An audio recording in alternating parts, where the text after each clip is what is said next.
Hi students, this is just a brief video to go over your argument essay with you. And the purpose of this essay is for you to take a stand on the topic you've been researching through your annotated bibliography. Now, for some of you, your research question may have shape-shifted throughout your research process. It may have changed a little bit. Maybe you found that what you thought was the initial question ended up being something a little bit different.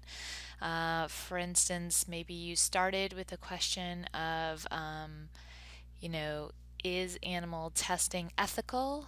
And what you really want to argue now is whether or not it should be legal, um, or whether or not people should buy products that have been tested on animals. So and for some of you, maybe your research questions have remained the same. Either way, what you're looking for at this point in your research process and your writing process is a place to enter the conversation. So that's a popular analogy that a lot of researchers and composition studies scholars use, because if you think of a topic in terms of a conversation, you've got all these scholars and authorities who are weighing in on this like they're having a conversation with each other, and they actually respond to each other, sometimes directly, when they publish things. And so now it's your turn, and you can do something simple like take your research question, and your thesis statement for your argument essay can be your answer to that research question. For instance, if your research question is something like, you know,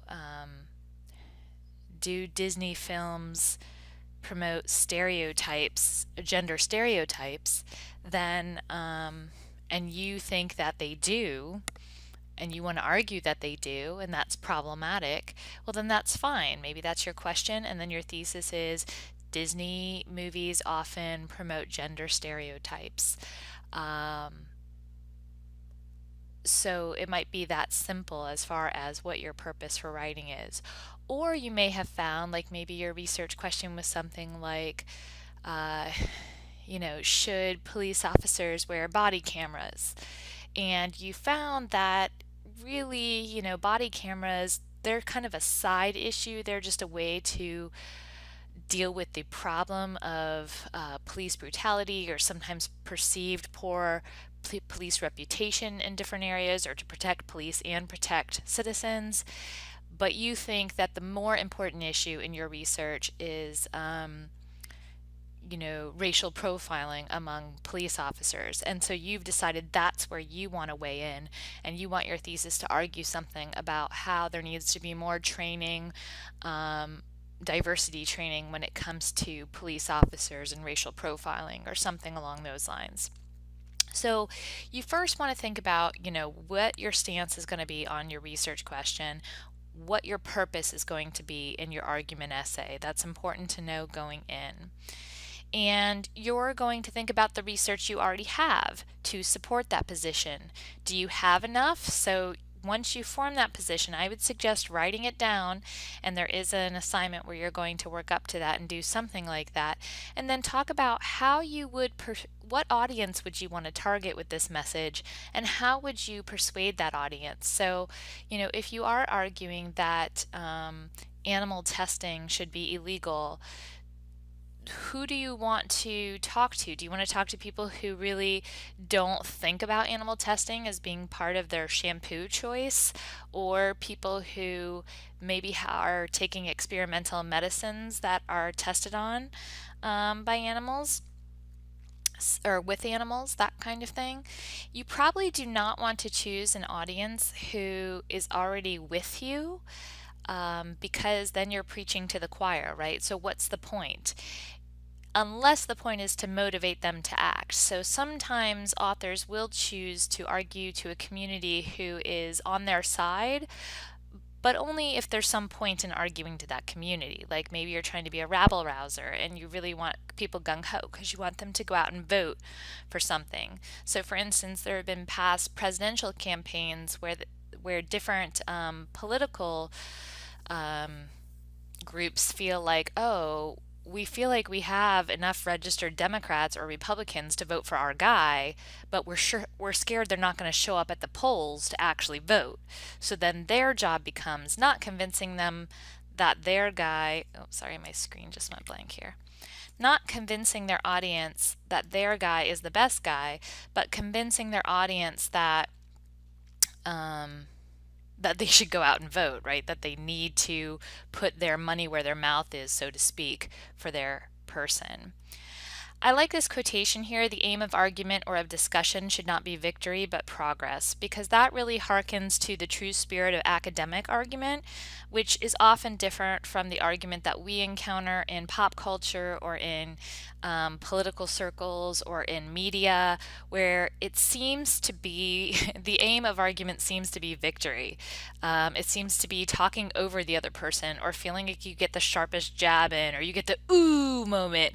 But our academic argument is much different. Really, your aim is baby steps at best, right? Is you're just trying to move the needle. I don't know if you've heard that figure of speech before, but basically think about in terms of how can you move this audience a little bit closer to your point of view, to your perspective. You don't have to totally win them over. Your job is just to persuade them a little bit. Because I don't know about you, but it seems like a lot of academics believe this, and this is again is the culture and spirit of academic argument, is that baby steps are often the way that people change their hearts and their minds about things, not necessarily from a giant swing where they watch somebody give a speech or they read one article and all of a sudden they're convinced for life. So you also need to determine, so you're looking at your research to form a position, but you also need to determine, do you need to research more? And that's up to you. So I have a research minimum here that you use a minimum of 5 secondary sources, but those could be 5 that you already have through your annotated bibliography research, or they could be 5 totally new sources. It's completely up to you. And I'm not specifying here what kind of sources those are, that they have to come from a library database or they have to come from a scholarly source or a peer-reviewed source. They can be any 5 you want, because I think now you are the authority and you've gone through the tutorials and you know what constitutes credible research. So if you think that there's an internet source that really is the best source to persuade your audience, then use it. But if you think there's a scholarly source out there that is really going to lend credibility to your argument and it has a lot of good information, then use that. So be intentional and selective in the research you use. Compose a persuasive essay on your position. So like I said, your goal is to choose a specific audience and to try to persuade them to your point of view. You also, though, it's not enough to just persuade them, you have to compose a workable solution. So this means if you're arguing something that is not action-based, like let's say you're arguing, like I said, does Disney encourage gender stereotypes? And you're arguing that yes, they do. Well, you're going to have to figure out what is the biggest problem that presents and how do we solve that problem? And the biggest problem is going to be subjective. That's going to be up to you. What do you see as problematic in your issue and what do you see as being the biggest problem? So if we're talking about something like illegal immigration and you're arguing that illegal immigrants should be given a path to citizenship, maybe the biggest problem you see right now is that we have 12 million undocumented people in our country and they're a security risk. We don't know who they are, and we need to know who they are to keep American citizens safe. Or maybe you think the biggest problem is that these undocumented people have no rights, that they could be the victim of worker fraud or of sex trafficking or of anything, and they have nobody to protect them because they're hiding in the shadows. Maybe that's what you see the biggest problem as being. So it's going to be up to you to articulate what you think the biggest problem is and what you think the workable solution to that problem should be. And again, by workable solution, I envision baby steps. I don't expect you to come up and like save the world, but how do we make the problem you see less of a problem? to give you just two hopefully quick examples of things students have done before. So I had one student a long time ago who was researching, I forget what his research question exactly was. It was something like, started out with should panhandling be illegal or something along those lines, because he was annoyed that he would go downtown to Orlando and he and his friends would be accosted like every block by what he presumed to be homeless people who were asking for money or food or what have you, and he thought this is a real nuisance and they're scaring people and they're annoying and all these other things. And he wasn't entirely as uncompassionate as I'm making him sound here, but for the sake of brevity, I'm trying to give a quick snapshot. So his research question was that, but as he delved into the research and he even kind of opened his eyes a little bit more, because at that time I also made students do primary research where they had to go and conduct interviews and surveys and observations. And so he observed that, downtown Lake Eola, there would be signs saying, no reclining in the grass or lying in the bushes, which was meant to deter homeless people from just loitering and hanging out all over the place. But there were many people who appeared to be middle class workers or people just enjoying a picnic out on their, break, sitting on the grass, and they weren't cited or mentioned or talked to at all by police officers on their bikes or their segways downtown. However, he did witness a couple of police officers shooing homeless people off and, trying to get them to get moving. And he kind of thought, well, that kind of seems unfair. And that opened his mind also to the ideas of, what do we do about this problem? That it's not necessarily just about people going about their daily lives and being annoyed by panhandlers, that there's a deeper problem at work here, and that there's also a problem between police officers and homeless people as far as how they interact together. So his workable solution, and he had the insider knowledge here, his dad was a I forget what his name is, sergeant or a captain, I don't know the ranks. Anyway, he was a supervisory capacity as a policeman, and he was one of the people who told him, like, before police go out on their rounds, they have like an informative session about the day where they're kind of given their duties and they're talked to. And so he suggested that these police officers could be trained informally in this way to deal with homeless people a little less brutally, and that also to inform them, homeless people don't have anywhere to go, which seems obvious, but if you're shooing them off, where are you shooing them to? Or if you're at that time, one of the problems he encountered is that the police were issuing citations and fines to homeless people. But how do you issue a fine to a homeless person? How are they going to pay that fine?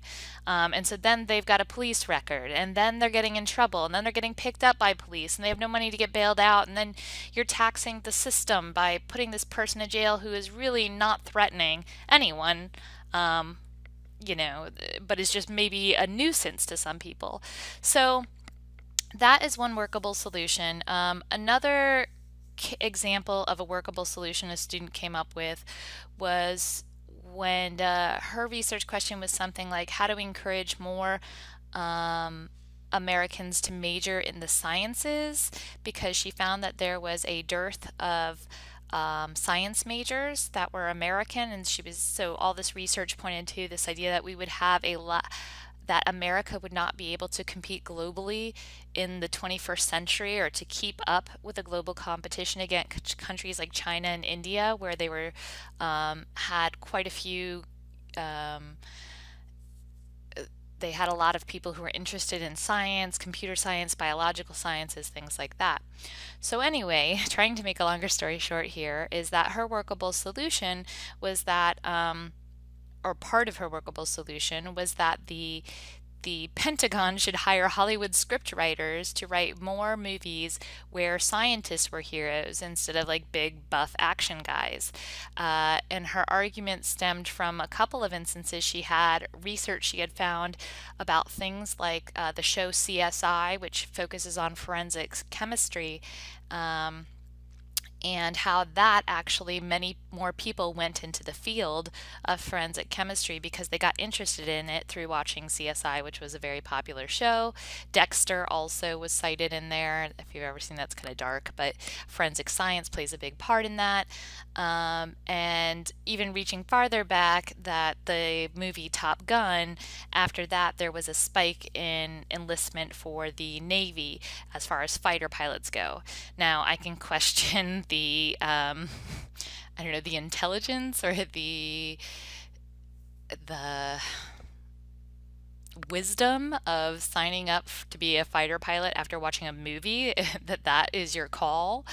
Doesn't necessarily seem like that's enough, but I thought it was an interesting workable solution. So don't be afraid to think outside the box. You can have a workable solution like write your congressman or sign a petition or go join this grassroots movement. Just try to be as specific as possible. So the other things you want your essay to be able to do is to have a word count of 1,500 words, and this is not including your works cited page. So if you are significantly short on your word count, I'm not saying 100 words, but significantly short, like 200 or 250 words or more, then you're going to have points deducted from your content because you're not meeting that content requirement.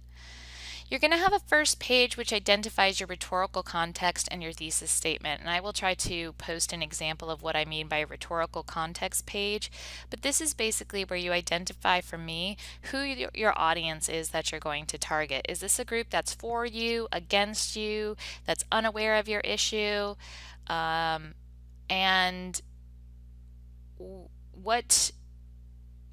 what do they know already on your issue? I guess that kind of covers your audience. So it's going to have your subject, audience, purpose, your occasion for writing, which is really not that pertinent to the essay, but just something I like to know, which is why did you choose this topic? I know you're writing because I'm making you write and this is an assignment, but why this particular topic? You do want your essay to be in MLA format, so I've linked to a lot of resources for that, but if you have problems with it, please reach out and come see me, or reach out to a librarian or a learning center tutor. They do have online tutors where you don't have to even come to the campus, and we have a librarian chat button in our class, so you don't have to even step foot on campus to get access to those resources, and you can always call me during office hours, again, if you're not on campus. If you do not have in-text citations and a works cited page, I will not accept your paper. I will kick it back to you, and every day it is late, it will be deducted 10 points. So you want to have those two things definitely throughout your essay. Minimum of 5 secondary sources, smoothly integrates quotations, paraphrase, and summaries from sources for support, and we'll have some resources to help you through those things, how to do them and how to work them into your paper. Has a claim that is stated clearly in a thesis statement, has reasons which logically support your claim. All this should remind you of our logos section back from the rhetorical analysis, and also you should be pulling this from your research. So these reasons should already be out there for you. You're just picking the ones that support your claim that you think are the best, and putting them in your own words, I should say that as well.